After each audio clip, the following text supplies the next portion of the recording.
Welcome to People Doing Good for Others.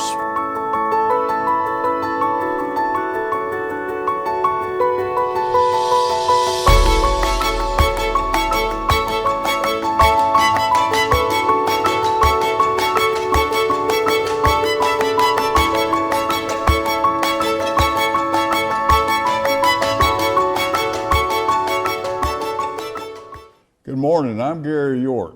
We bring you People Doing Good for Others. I want to thank Wilkes Communications, River Street Productions, and WIFM for this opportunity, and I want to thank you for being with us today. My featured guest is Ms. Eli Snyder.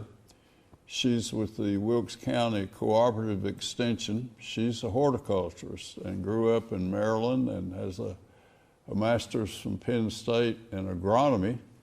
And we're excited that she's with us today, and thank you for your interest in WIFM, River Street, and Wilkes Communications. And good morning to you, my friend. Good morning. Thank you for having me. Well, I'm honored that you'd be here, Ms. Snyder. Tell us about coming to Wilkes County and to Cooperative Extension.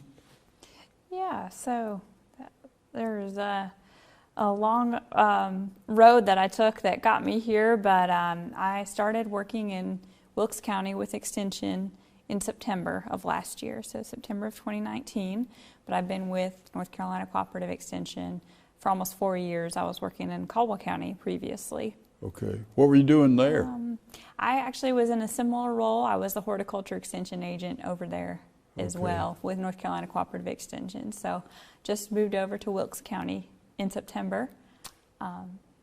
Ms. Snyder, go back to growing up. Yeah. And some of the, possibly some folks that had a significant impact in your life, or some mentors or folks that helped you be the person you are. Yeah, so like you mentioned, I grew up in Maryland, and I was fortunate to grow up very close to pretty active horse stable, and it ended up being my daycare. So every day after school and every day during the summer, I went to the horse stable and I did chores. I fed horses and I watered and I cleaned stalls and everything. And the woman who ran that stable was a woman named Jay Stewart, and she allowed me and a number of kids to do that. And you know, it really helped our parents because it was a place we could go after school until they got home from work, and just a great place for us to learn about responsibility and hard work. And so you know, she had a huge influence on my life. And Jay, yep. She just allowed us to do that, and she watched over us and make sure we didn't get too badly hurt doing what we were doing. And So she kind of molded things about work ethic and manners and character and all those things that matter in the lives of young people. Absolutely. Whether or not she set out to do that, that's what she did. She had a son who was my age, so we were kind of like brother and sister. We didn't really get along, but we just had to deal with it and work with each other anyway. So I spent a lot of time there growing up. There was a 4-H club. We had a 4-H club at that horse stable also. And so I learned about 4-H and what cooperative extension was pretty early on. And so I participated in our club activities and horse bowl, and you know, showed horses at the county fair and other horse shows as well. So learned about all that, and I think it gave me a love for hard work and being outside, and appreciation for what it takes to run a horse stable, at least, and an idea of the work it takes to be in agriculture as well. And so then when I went off to college, I kept working at horse stables, you know, during the summers for a job. And then my third year of college, I learned that a number of people I was friends with worked on a local vegetable farm, and it happened to be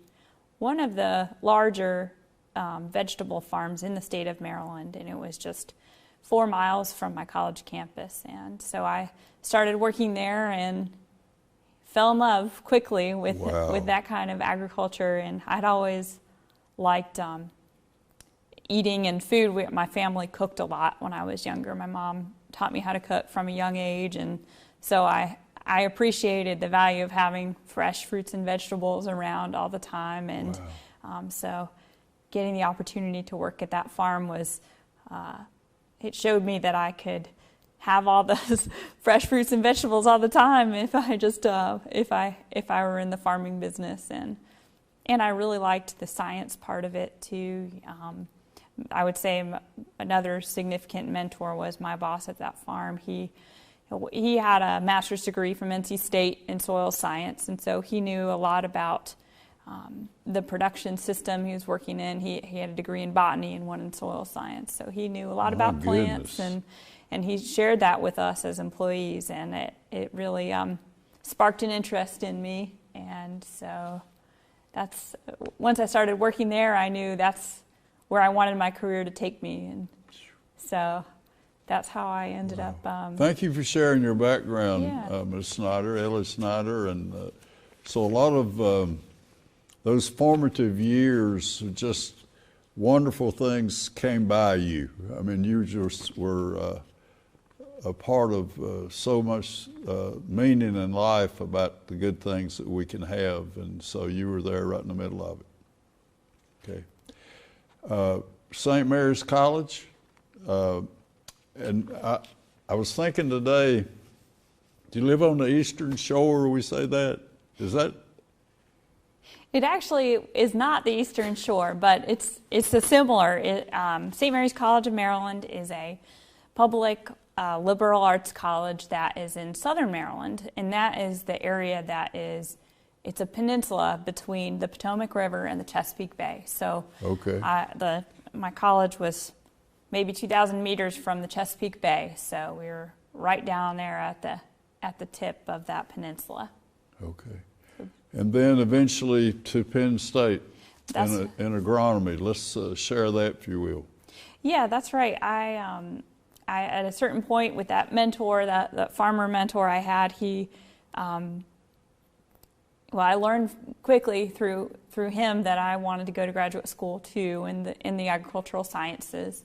And so I started looking around at different programs, and I wanted to find a program that would allow me to take classes in different disciplines, so agronomy and horticulture, maybe plant pathology, just because I had a broad interest in agriculture. And the program at Penn State was like that, and they had an opportunity for a graduate student to come on board at that time when I was looking to study weed science. So weed science. Weed science. Yep. So okay. Like weeds in your garden, right. Identifying those plants and the botanical relationships between them, and the science behind controlling them. So not just herbicides, but knowing weed biology and really get a good understanding of that to help people manage. So I pursued that opportunity. It was a really wonderful place to go to graduate school.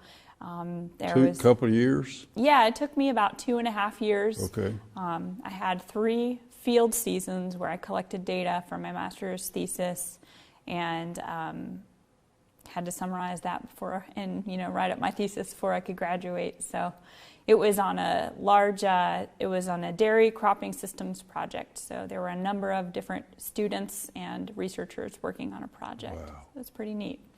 Eli Snyder, tell us about finding Wilkes County Extension, Cooperative Extension. Yeah, so when I graduated from Penn State, and I knew this even going to Penn State, I knew that I wanted to pursue a career in extension.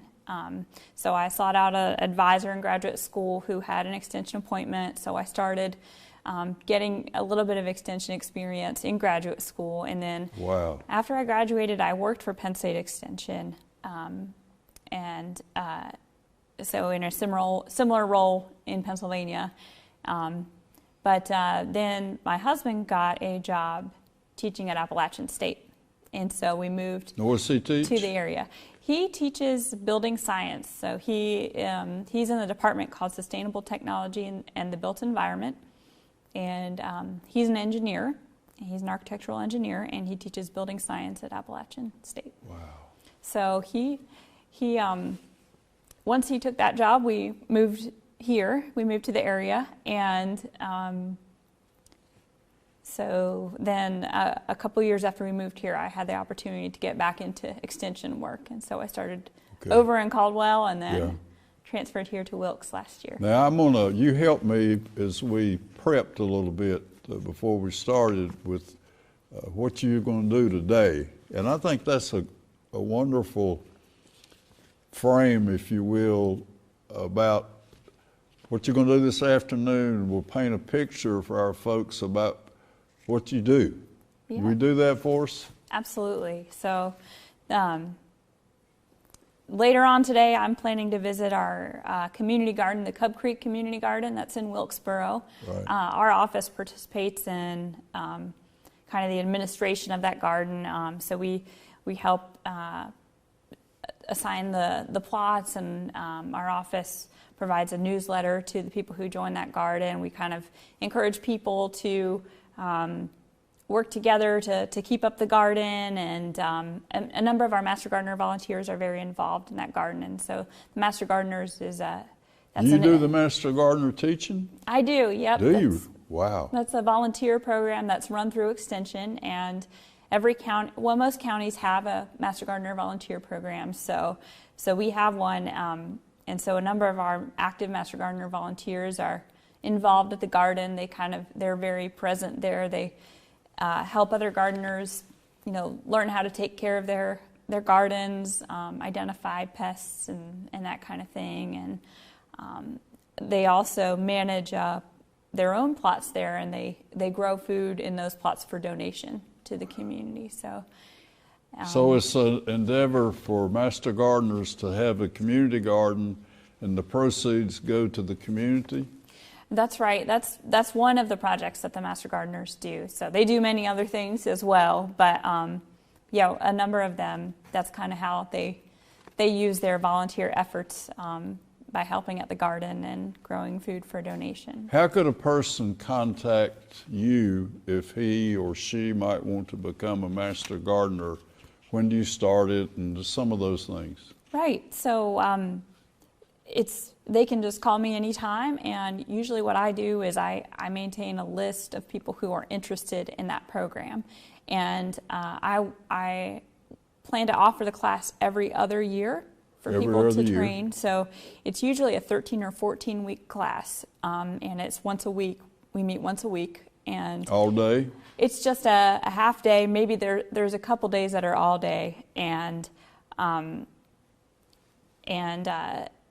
we cover a variety of topics: soils, growing fruit, growing vegetables, growing woody ornamental plants, native plants, botany, kind of a wide variety of basic gardening topics. It's a really excellent class. We take a lot of field trips, so that's a lot of fun for everybody. Unfortunately, this year we were in the middle of the class when the pandemic hit, so we had to kind of put things on hold, and I really hope we can finish it in a safe manner at some point soon. So there are a bunch of people who are waiting to complete their training right now. But well, I hope you can get back to that. Yeah, I do too. If I remember, a Master Gardener commits to be current, will do some volunteering in your office. You want to tell us about that? Yeah, that's right.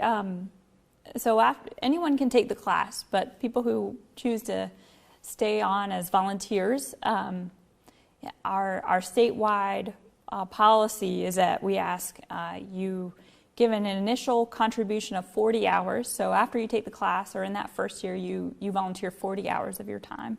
That could be at the garden, that could be with a number of events with Extension, that could just be supporting our office operations in different ways.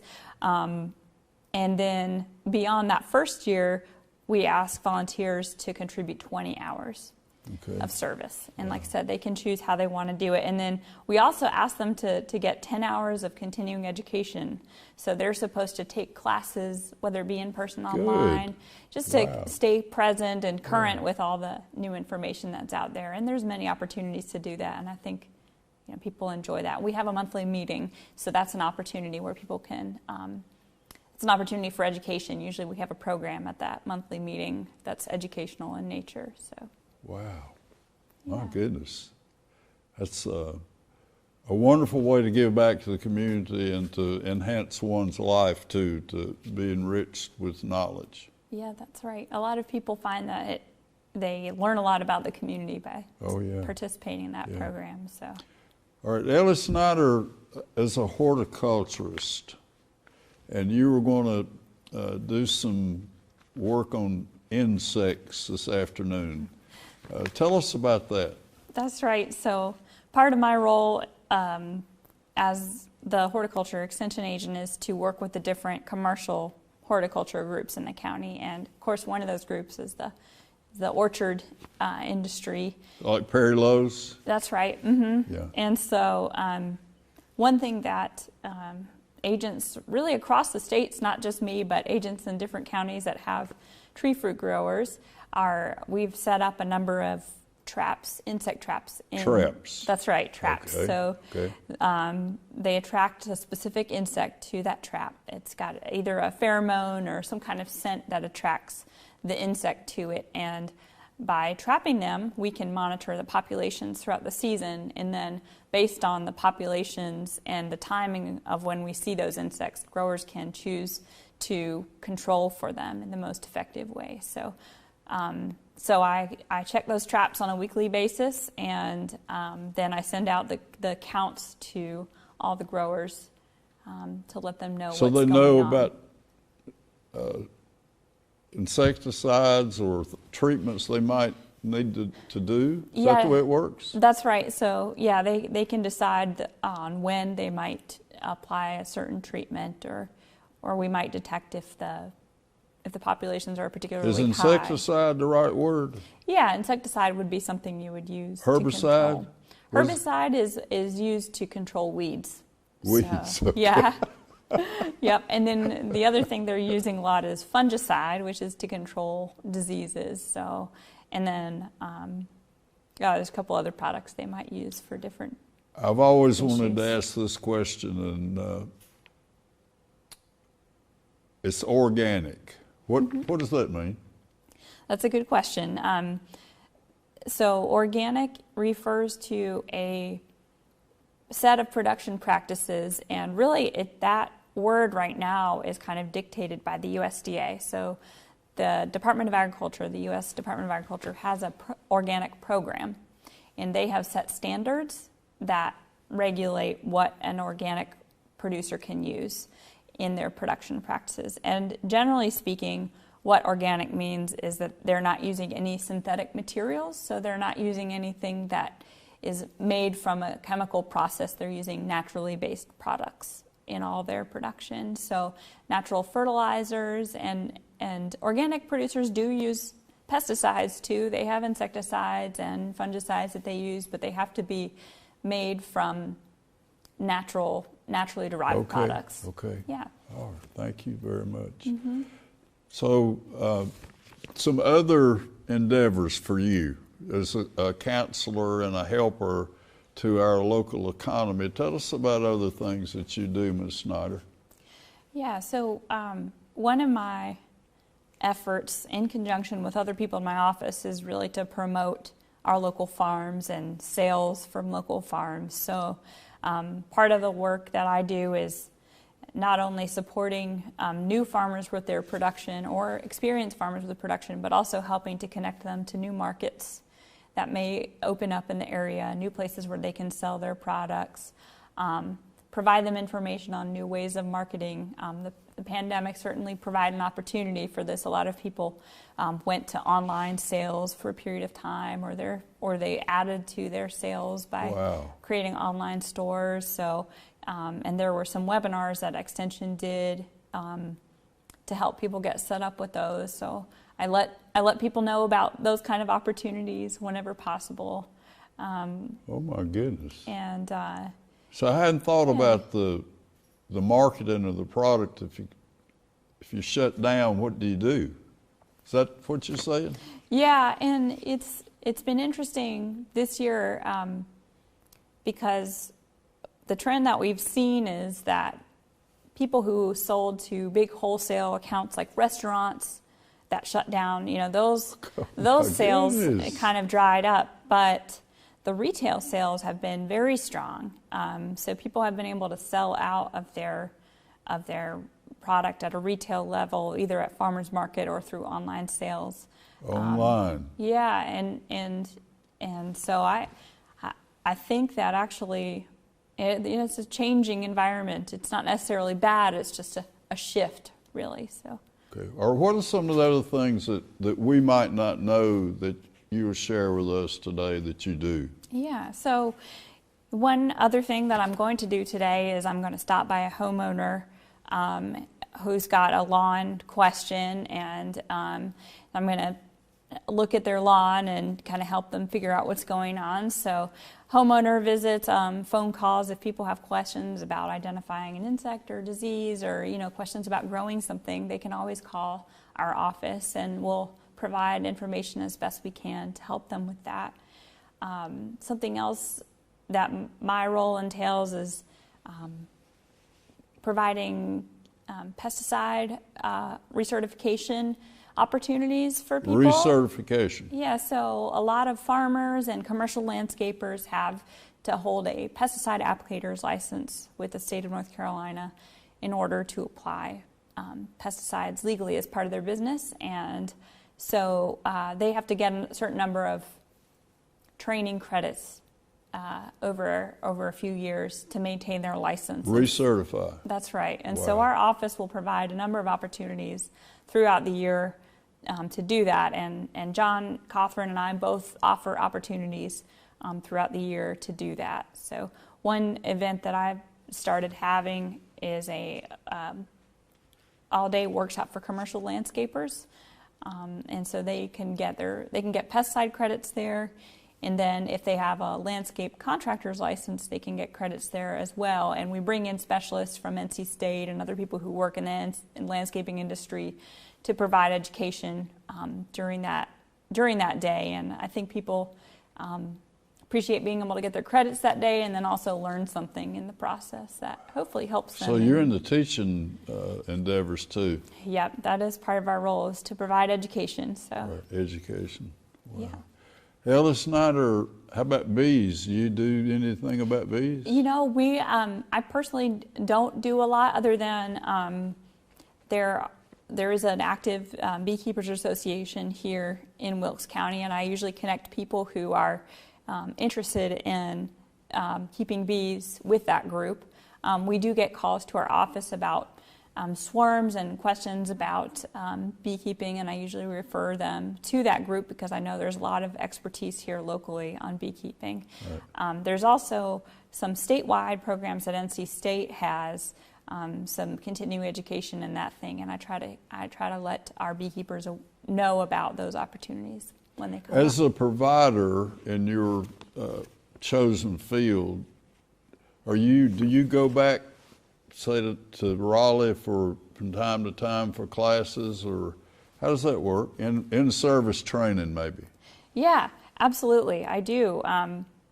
We all agents do that on a regular basis, and of course, right now we're actually doing a lot of things online, so we're not traveling as much, but we're still doing a lot of those in-service trainings. Like just yesterday, I was on a call.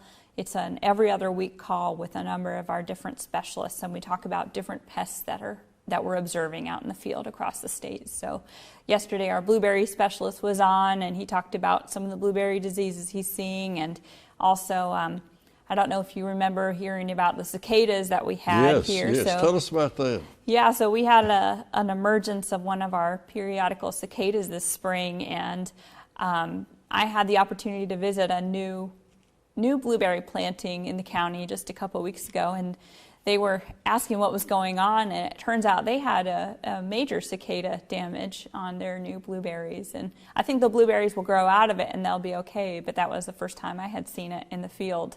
And so we talked about that on the call. And so, yeah, we're lucky to get lots of opportunities for learning new things and seeing new things all the time and communicating with the the specialists at NC State, who are based across the state, is always really interesting. I've always learned something. My understanding, every county has an extension office. Do you have districts you work with, say, someone in Iredell, or how about on a daily basis, what do you do when you don't know what to do?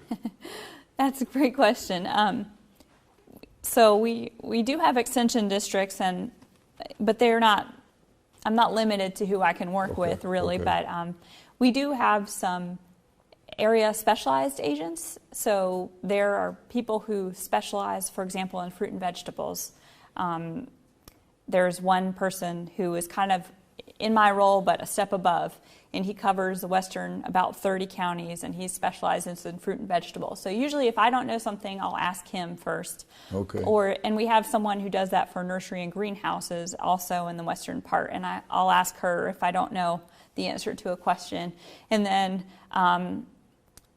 sometimes I may just contact a specialist directly at NC State if I'm not sure. All right, we're in the pandemic, and virtually everything has changed. What about the crops this year? What about the big growers up on the brushes? Is it a great year? Tell us about the crops this year. Yeah, that's a good question. The fruit crop, the tree fruit crop, on top tree of fruit. That's okay. right. And I specify that because really it's quite variable for the different industries we have here in the county, and also varies on location. We had kind of a long, cool spring. It got warm early, and then it cooled off.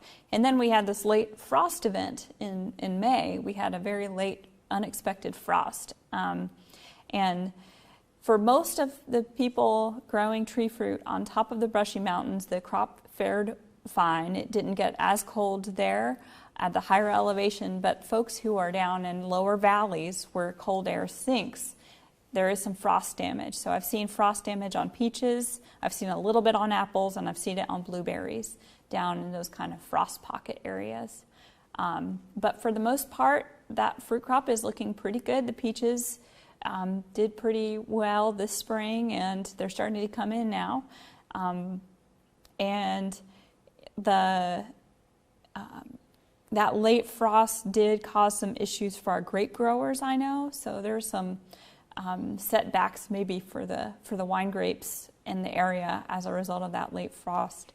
Some of the vegetable growers, many of them watched the forecast and waited to plant after that frost. They didn't put out their warm season crops yet, but some of them had already planted and didn't have a way to protect their crops. So I think we're going to have a few delays maybe in some of the vegetable production. Gardens? Yeah, the same thing with gardens. A lot of people had some frost damage from that late event, but they're looking okay so far. You're such an interesting person. I can sense your dedication to your calling, and that matters when you bring a smile and a lot of enthusiasm, as I sense that you have, and I thank you for that. So as we conclude, sense of gratitude, or happy to be doing what you're doing.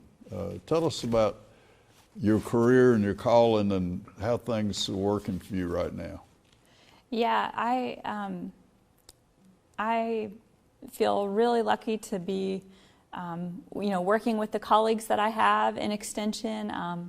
Like I said, I really enjoy my work because I get to learn new things all the time. And sometimes it's challenging because, sometimes you meet with somebody who's got a problem and you wish you had, helped them see that problem coming. And see it coming. Yeah. Wow. Sometimes it's too late when you see it, but hopefully in the future you'll help them see it coming. And so it's always a process of learning with people, and that's really rewarding. It's great to see new growers develop and become successful farmers, and also just great for myself personally just to continue learning. Thank you for being people. with us. And I've been an Extension fan since 1955, and I'm just so involved and can't wait to be around folks who work in that arena. And thank you for being with us today. Yeah, thank you so much for having me. I hope folks Very who watch it. informative, very educational. Ms. Eli Snyder, the horticulturist, Wilkes County Extension, and she's been sharing her experience and her hope, and that she's a person who's a tremendous advocate in her calling to be involved in nature. So thank you from WIFM, Wilkes Communications, River Street Productions, and again, I'm Gary York, and I thank you for being with us, and look forward to you being with us next time. Take care.